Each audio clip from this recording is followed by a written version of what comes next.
Assalamu alaikum Bliifians, I'm Asma and you're watching Bliifee, the place to be for Muslim life hacks to follow our deen more easily.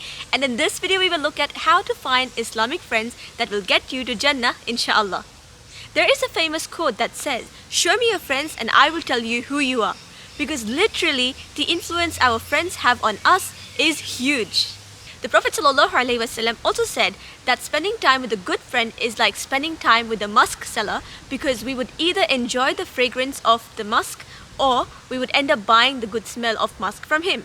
He also mentioned that spending time with a bad friend is like spending time in the company of a blacksmith's furnace, because either that would burn our clothes or house, or that nasty smell would carry on with us. This is why it is important to not only choose good friends, but to choose good Islamic friends that will get you to Jannah inshallah.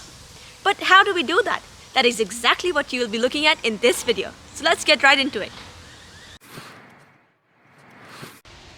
Step number 1 is doing a cleanup. Unfortunately, the mistake many of us make is we stay with friends who do not benefit us Islamically. Whether they're Muslim or non-Muslim, it is important that we get rid of such friends and distance ourselves from them first, just like how we need to get rid of weeds from a garden in order for the plants to grow properly and strongly. Remember, the Prophet ﷺ said that anything we give up for the sake of Allah, He will replace that with something much better for us inshallah.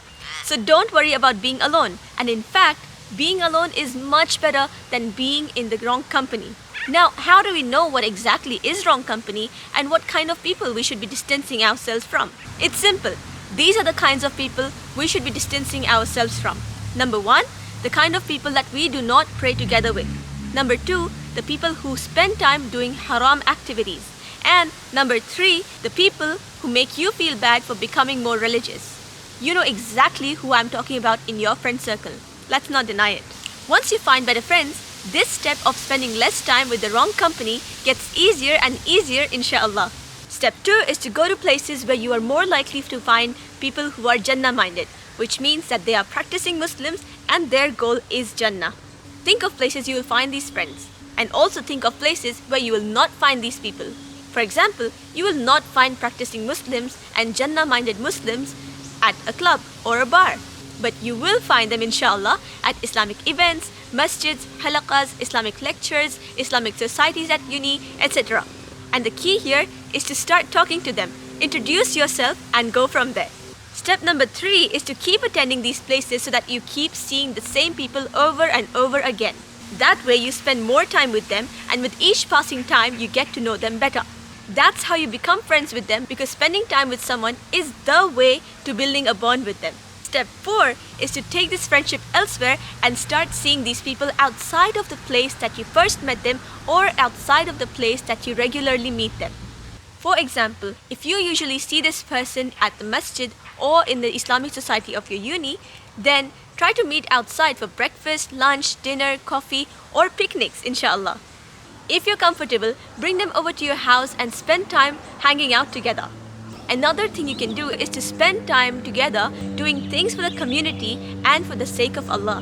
This can be done through volunteering activities in your community. You have to take initiative to plan these hangouts and make sure that whatever you're planning is halal, and stick to halal activities only.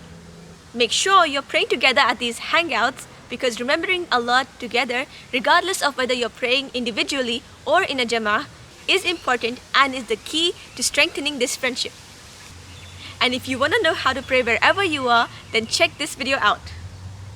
Step number 5 is to know your boundaries. And if someone's getting toxic or they're not as halal as you initially thought they were, then it is okay to step away from them. That's why it's important to not get attached right from the beginning of this friendship. It's either the Jannah way or no way. But before we distance ourselves from that, the Prophet ﷺ said that whenever we see something wrong happening, it is our duty to change that through our actions. And if it is not possible to change that through our actions, then it is important that we do it through our words. And if that is also not possible, then we do it in our heart. But he also mentioned that not taking action and not making change through your words, but instead choosing the last option of doing it through your heart, is the weakest level of iman, or the weakest level of faith. You want to make sure that the friends you're making care about your deen and care to put an effort to guiding you when they see you straying away from the right path. And vice versa, because Allah says in the Quran in Surah Tawbah verse 71, the believers, both men and women, are guardians of one another. They encourage good and forbid evil.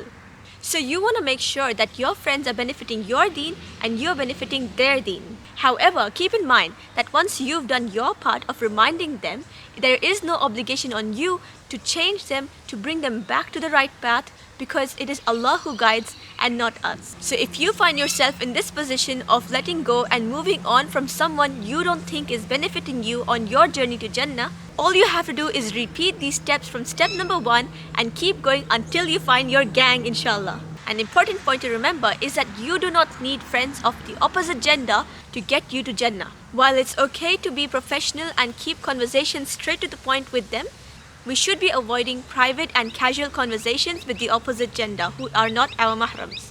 Because honestly, trust me, once you find your halal gang of your own gender, you will thrive, inshallah. There is absolutely no need to find this kind of friendship in the opposite gender, because there is no barakah in that.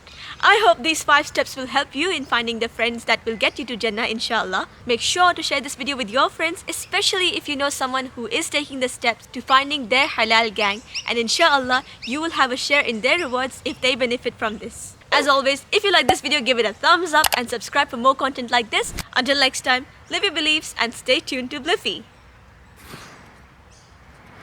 Spending time with a bad friend is like spending time with the bad...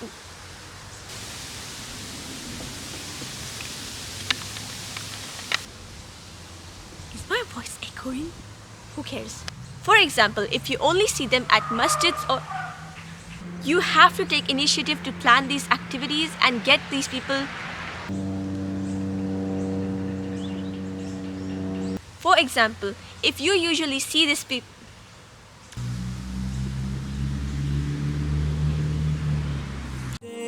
So my dream for Jannah grows day by day, and I pray to Allah to guide me all the way till I make it to His paradise.